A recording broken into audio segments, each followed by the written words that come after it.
Jedediah Strong Smith, January 6, 1799 – May 27, 1831, was a clerk, frontiersman, hunter, trapper, author, cartographer, and explorer of the Rocky Mountains, the North American West, and the Southwest during the early 19th century. After 75 years of obscurity following his death, Smith was rediscovered as the American whose explorations led to the use of the 20-mile, 32 kilometers, wide South Pass as the dominant point of crossing the Continental Divide for pioneers on the Oregon Trail. Coming from a modest family background, Smith traveled to St. Louis and joined William H. Ashley and Andrew Henry's fur trading company in 1822. Smith led the first documented exploration from the Salt Lake frontier to the Colorado River. From there, Smith's party became the first white Americans to cross the Mojave Desert into California. On the return journey, Smith and his companions were the first United States citizens to explore and eastwardly cross the Sierra Nevada and the treacherous Great Basin Desert. Smith and his companions were also the first white Americans to travel up the California coast, on land, to reach the Oregon country. Surviving 3 Indian massacres and 1 bear mauling, Jedediah Smith's explorations and documented travels were important resources to later American westward expansion. In March 1831, while in St. Louis, Smith requested of Secretary of War John H. Eden a federally funded exploration of the West, but to no avail. Smith informed Eden that he was completing a map of the West derived from his own journeys. In May, Smith and his partners launched a planned paramilitary trading party to Santa Fe. On May 27, while searching for water in present-day southwest Kansas, Smith went missing. It was learned some weeks later that he had been killed during an encounter with the Comanche, while his body was never recovered. After his death, Smith's memory and his accomplishments were mostly forgotten by Americans. At the beginning of the 20th century, scholars and historians made efforts to recognize and study his achievements. In 1918, a book by Harrison Clifford Dale was published covering Ashley Smith Western explorations. In 1935, Smith's summary autobiography was finally listed in a biographical dictionary. Smith's first comprehensive biography by Maurice S. Sullivan was published in 1936. A popular Smith biography by Dale Morgan, published in 1953, established Smith as an authentic national hero. Smith's map of the West in 1831 was superimposed by the U.S. Army and later used by Western explorer John C. Fremont during the early 1840s. Early life. Smith was born in Jericho, now Bainbridge, Chenango County, New York, on January 6, 1799, to Jedediah, First and Sally Strong, both of whom were descended entirely from families that came to New England from Old England during the Puritan emigration between 1620 and 1640. Smith received an adequate English instruction, learned some Latin, and was taught how to write decently. Around 1810, Smith's father, who owned a general store, was caught up in a legal issue involving counterfeit currency, after which the elder Smith moved his family west to Erie County, Pennsylvania. At the age of 13, Smith worked as a clerk on a Lake Erie freighter, where he learned business practices and probably met traders returning from the far west to Montreal. This work gave Smith an ambition for adventurous wilderness trade. According to Dale L. Morgan, Smith's love of nature and adventure came from his mentor, Dr. Titus G. V. Simons, a pioneer physician who was on close terms with the Smith family. Morgan speculated that Simons gave the young Smith a copy of Meriwether Lewis's and William Clark's 1814 book of their 1804–1806 expedition to the Pacific, and, according to legend, Smith carried this journal on all of his travels, throughout the American West. Smith would provide Clark, who had become Superintendent of Indian Affairs, much information from his own expeditions into the West. In 1817, the Smith family moved westward again, to Ohio, and settled in Greene Township, or what is present-day Ashland County. Smith joins Ashley's Hundred. Coming from a family of very modest means, Smith struck out to make his own way. He may have left his family in search of a trade or employment a year prior to their settlement in Greene Township. In 1822, Smith was living in St. Louis. The same year Smith responded to an advertisement in the Missouri Gazette placed by General William H. Ashley. General Ashley and Major Andrew Henry, veterans of the War of 1812, had established a partnership to engage in the fur trade and were looking for 100 enterprising young men to explore and trap in the Rocky Mountains. Superintendent of Indian Affairs William Clark had granted Ashley Henry license to trade with Indians in the upper Missouri, and he actively encouraged them to compete with the powerful British fur trade in the Pacific Northwest. Jedediah, now a 6-foot-tall, blue-eyed 23-year-old with a commanding presence, impressed General Ashley to hire him. In late spring, Jedediah started up the Missouri River on the keelboat Enterprise, which sank 3 weeks into the journey. Smith and the other men waited at the site of the wreck for a replacement boat, hunting and foraging for food. Ashley brought up another boat with an additional 46 men, and upon proceeding upriver, Smith got his first glimpse of the western frontier, coming into contact with Sioux and Arikara tribes. On October 1, Jedediah finally reached Fort Henry at the mouth of the Yellowstone River, which had just been built by Major Henry and the men that he had led up earlier.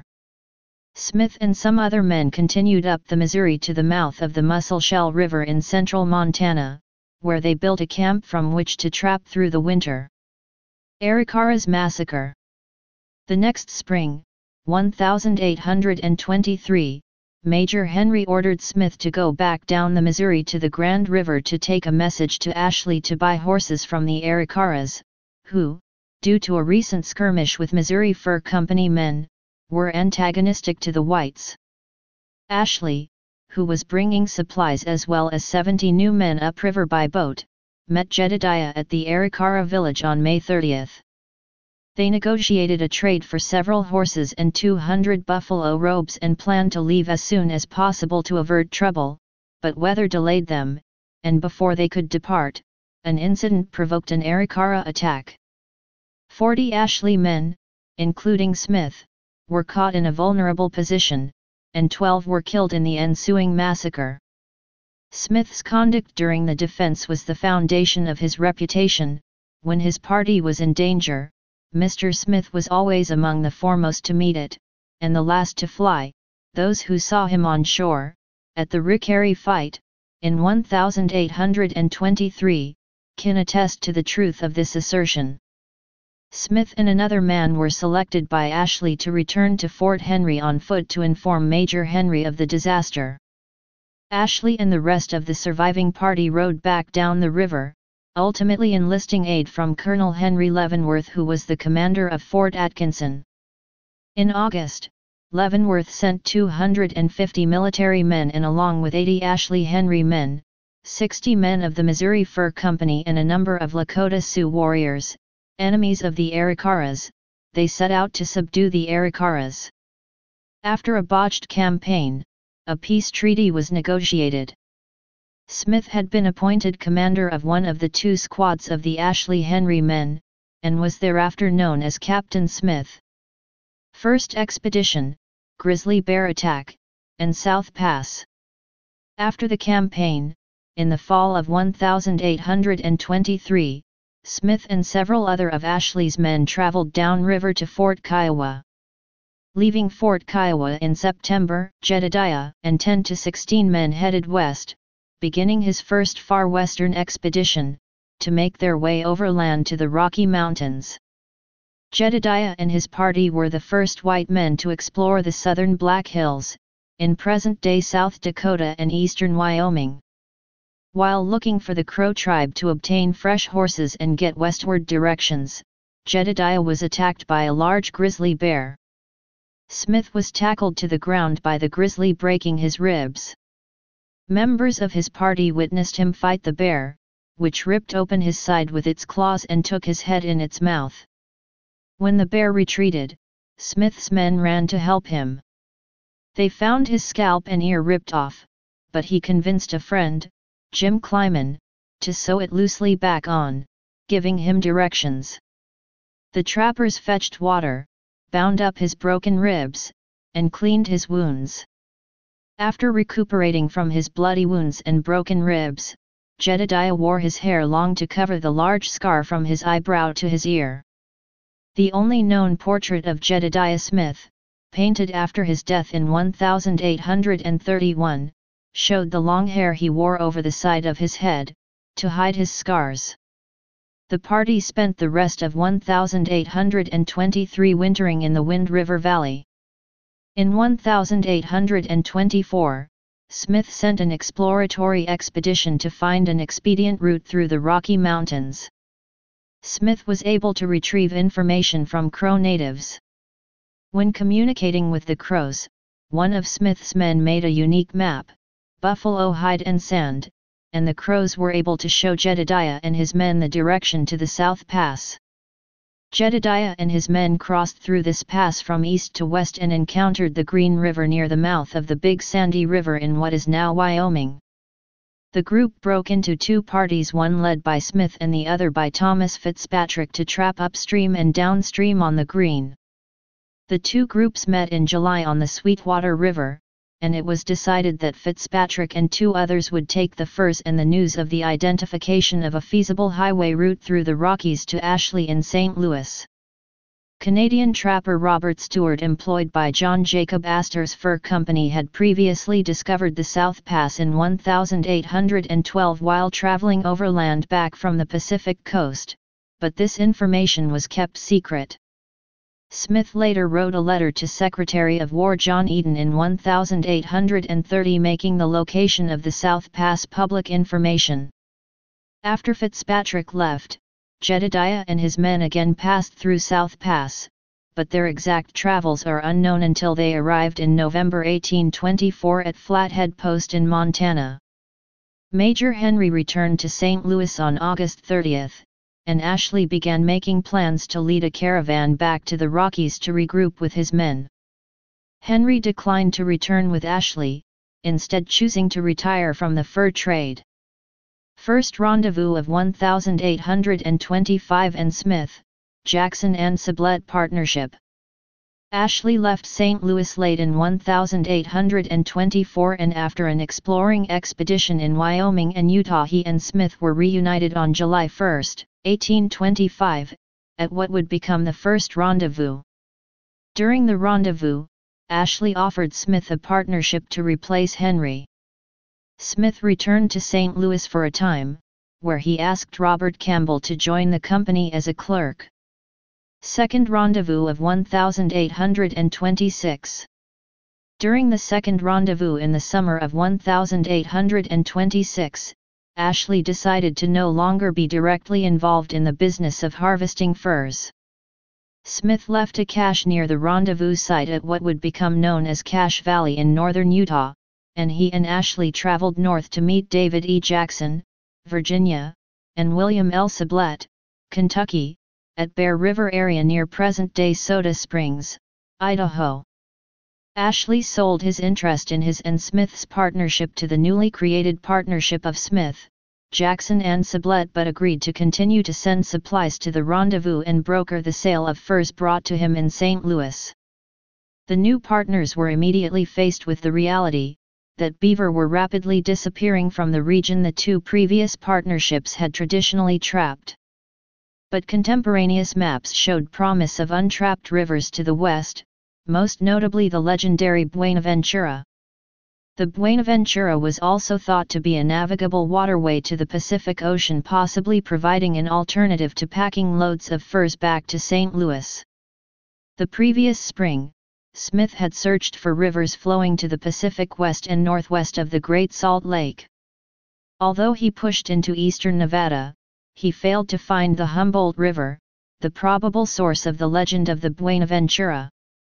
Having determined the Buenaventura must lie further south, Smith made plans for an exploratory expedition deep into the Mexican territory of Alta California. First trip to California, 1826–27. Smith and his party of 15 other men left the Bear River on August 7, 1826, and after retrieving the cache he had left earlier, headed south through present-day Utah and Nevada to the Colorado River, finding increasingly harsh conditions and difficult travel.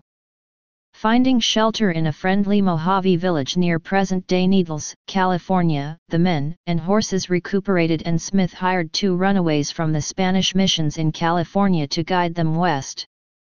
After leaving the river and heading into the Mojave Desert, the guides led them through the desert via the Mojave Trail, that would become the western portion of the old Spanish Trail.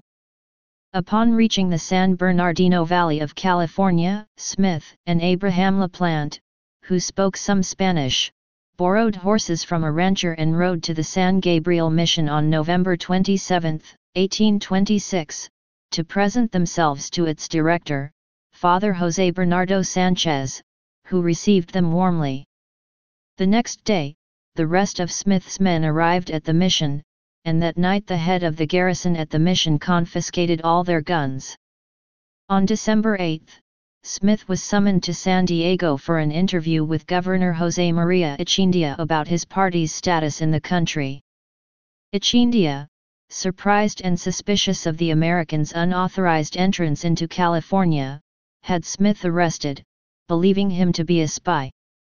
Accompanied by Abraham LaPlante, Smith's Spanish interpreter, Smith was taken to San Diego, while the rest of the party remained at the mission. Echeandía detained Smith for about 2 weeks, demanding that he turn over his journal and maps. Smith asked for permission to travel north to the Columbia River on a coastal route, where known paths could take his party back to United States territory. Upon intercession of American Sea Captain W. H. Cunningham of Boston on the ship Courier, Smith was finally released by Echeandía to reunite with his men. Echeandía ordered Smith and his party to leave California by the same route they entered, forbidding him to travel up the coast to Bodega, but giving Smith permission to purchase needed supplies for an eastern overland return journey. Smith boarded the Courier sailing from San Diego to San Pedro, to meet his men. After waiting for almost another month for an exit visa, and then spending, at least, 2 more weeks breaking the horses they had purchased for the return trip, Smith's party left the mission communities of California in mid-February 1827. The party headed out the way it had come, but once outside the Mexican settlements, Smith convinced himself he had complied with Echeandía's order to leave by the same route he had entered, and the party veered north crossing over into the Central Valley. The party ultimately made its way to the Kings River on February 28 and began trapping beaver. The party kept working its way north, encountering hostile Maidu's. By early May 1827, Smith and his men had traveled 350 miles, 560 kilometers, north, looking for the Buenaventura River, but found no break in the wall of the Sierra Nevada range through which it could have flowed from the Rocky Mountains. On December 16, 1826, Smith had written in a letter to the United States Ambassador Plenipotentiary to Mexico his plans to follow up on of the largest ERS, that emptied into the San Francisco Bay, cross the Munday Mountains, at its head and from thence to our deposit on the Great Salt Lake, and appeared to be following that plan.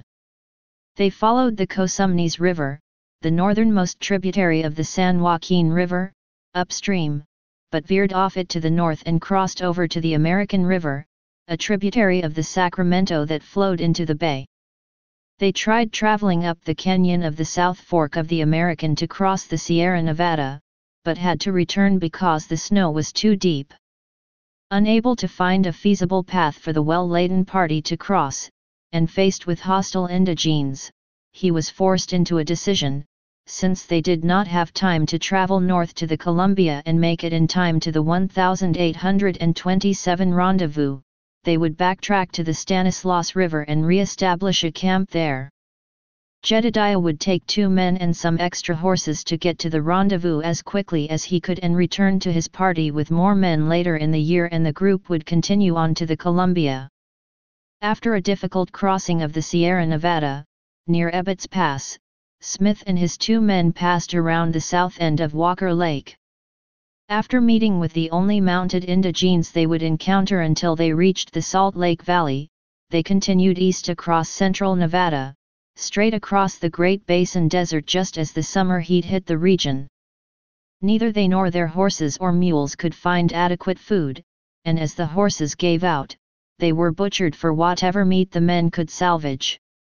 After 2 days without water, one man, Robert Evans, collapsed near the Nevada-Utah border and could go no further, but some indigenes Smith encountered gave them some food and told him where to find water, which he took back to Evans and revived him. As the 3 approached the Great Salt Lake, they again were unable to find water, and Evans collapsed again. Smith and the other man, Silas Goebel, found a spring and again took back water to Evans. Finally, the men came to the top of a ridge from which they saw the Great Salt Lake to the north, a joyful sight to Smith. By this time they only had 1 horse and 1 mule remaining. They reached and crossed the Jordan River, where local indigenes told him the whites were gathered farther north at the Little Lake, Bear Lake, on the border between present-day Utah and Idaho. Smith borrowed a fresh horse from them and rode ahead of the other 2 men, reaching the rendezvous on July 3. The mountain men celebrated Jed's arrival with a cannon salute, for they had given up him and his party for lost. Third rendezvous of 1827 and second trip to California, 1827-28. As agreed, Ashley had sent provisions for the rendezvous, and his men took back 7,400 pounds, 3,400 kilograms, of Smith, Jackson and Sublette furs in a letter from Smith to William Clark, then in the office of the Superintendent of Indian Affairs for the region west of the Mississippi River, describing what he had observed the previous year. Smith left to rejoin the men he had left in California almost immediately after the rendezvous. He was accompanied by 18 men and 2 French-Canadian women, following much of the same route as the previous year. However, in the ensuing year, the Mojave along the Colorado River, who had been so welcoming the previous year, had clashed with trappers from Taos and were set on revenge against the whites. While crossing the river, Smith's party was attacked. 10 men, including Silas Goebel, were killed, and the 2 women were taken captive. Jedediah and the 8 surviving men, one badly wounded from the fighting, prepared to make a desperate stand on the west bank of the Colorado, having made a makeshift breastwork out of trees and fashioned lances by attaching butcher knives to light poles.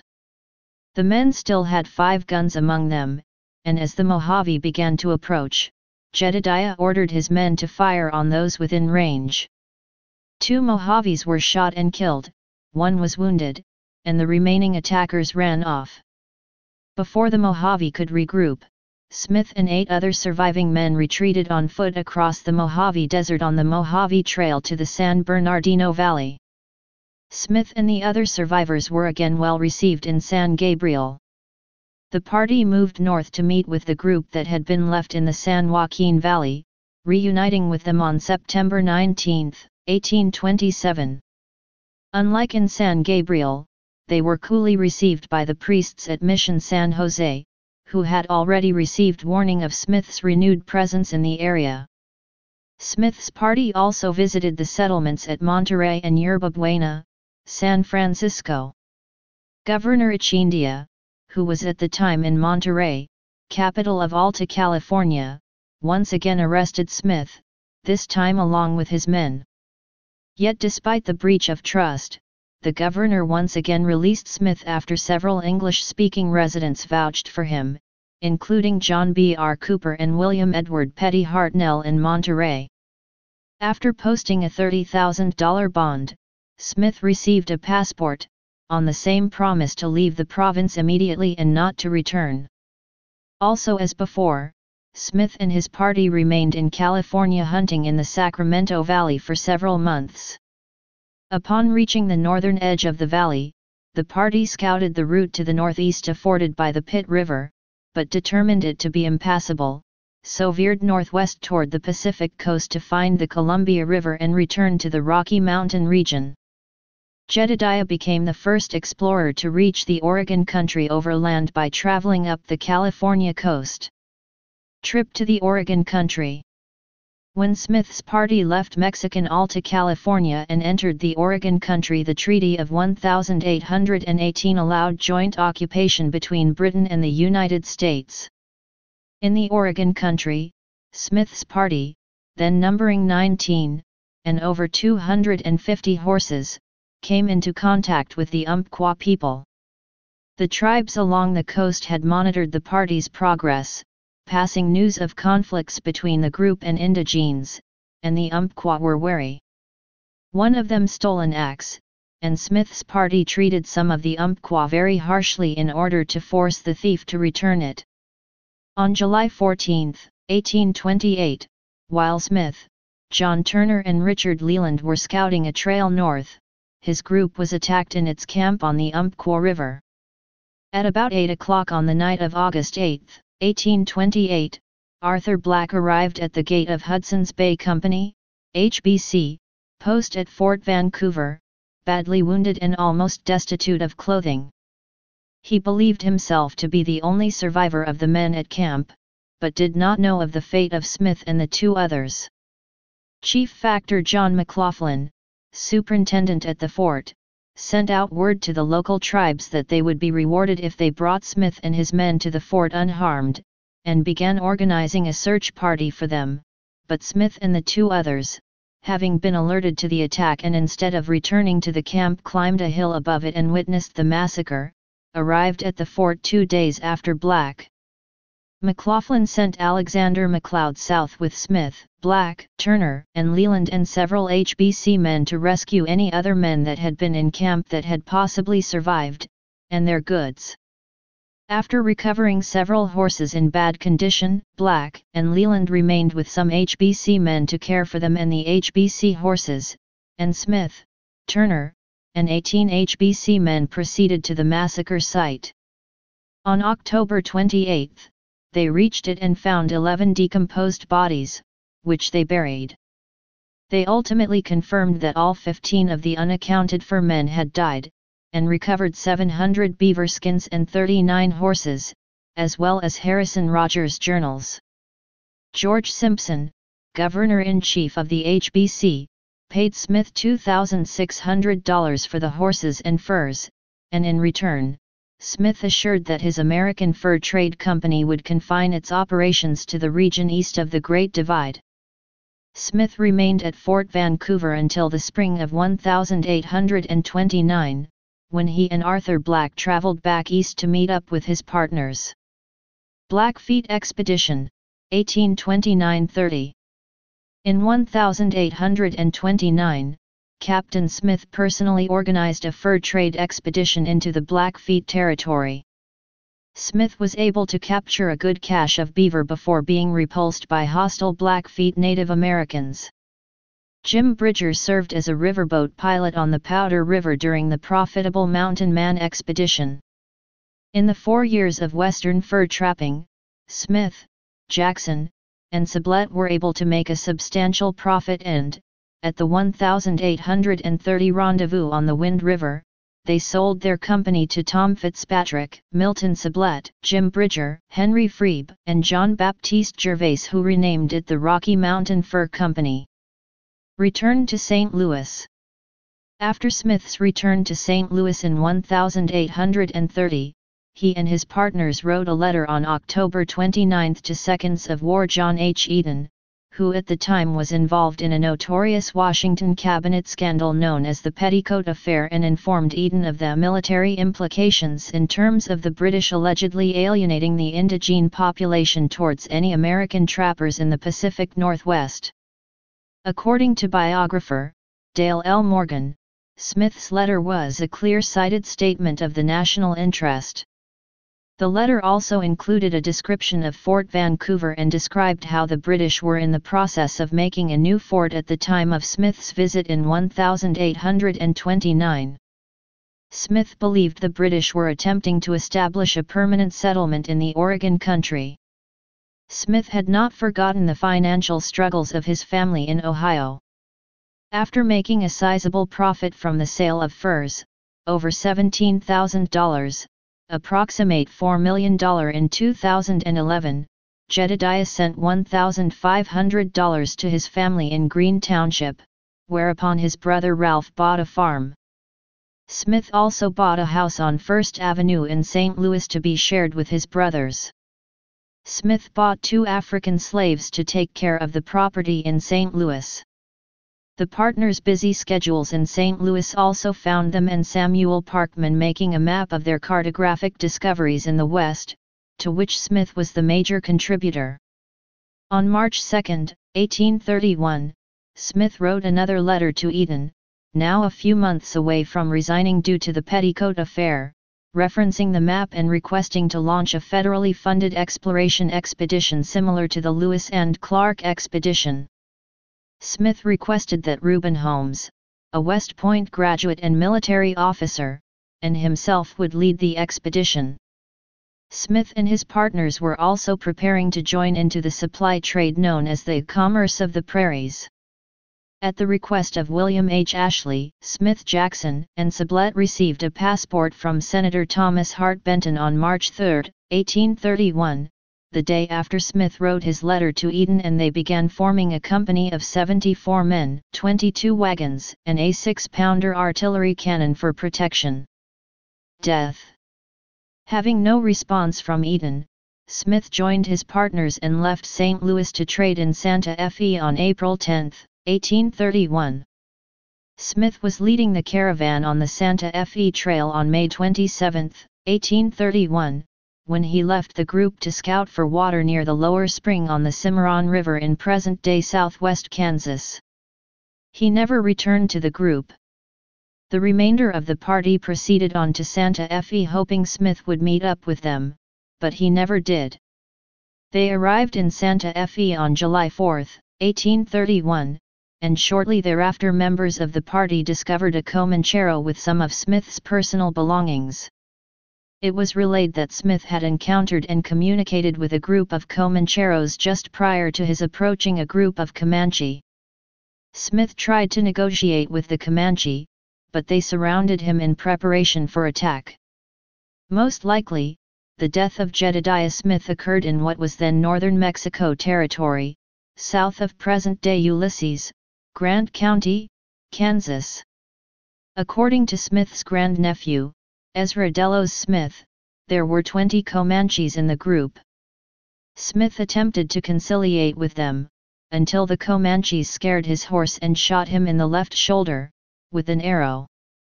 Jedediah fought back, ultimately killing the chief of the warriors. The version written by Austin Smith in letter to his brother Ira 4 months after Smith's death says that Jedediah killed the head chief, but nothing about any other Comanche being wounded or killed. Josiah Gregg wrote in 1844, that Smith struggled bravely to the last, and, as the Indians themselves have since related, killed 2 or 3 of their party before he was overpowered.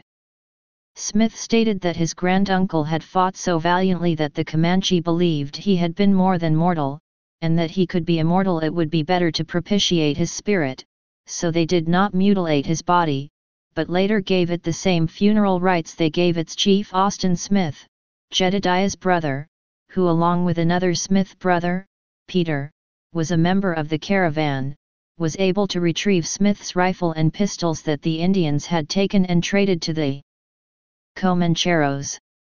Personal characteristics and religious beliefs.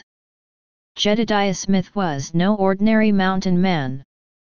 He had a dry, not raucous, sense of humor, and was not known to use the profanity common to his peers. Smith's immediate family were practicing Christians, his younger brother Benjamin was named after a Methodist circuit preacher and his letters indicate his own Christian beliefs. But, although after his death, the legend of him being a Bible toter and a missionary was widely disseminated, assertions that he carried a Bible with him in the wilderness have no basis in any accounts by him or his companions, and the only documentation of any public demonstration of faith was a prayer said at the burial of one of the Arikaram massacre victims. However, neither do those accounts speak of him drinking alcohol to excess or bedding Native American women, indicating he had the discipline often associated with a strict moral code. It is known that he owned, at least, 2 slaves, which conflicted with his Northern Methodist upbringing, and his behavior was not. Please subscribe and thanks for watching.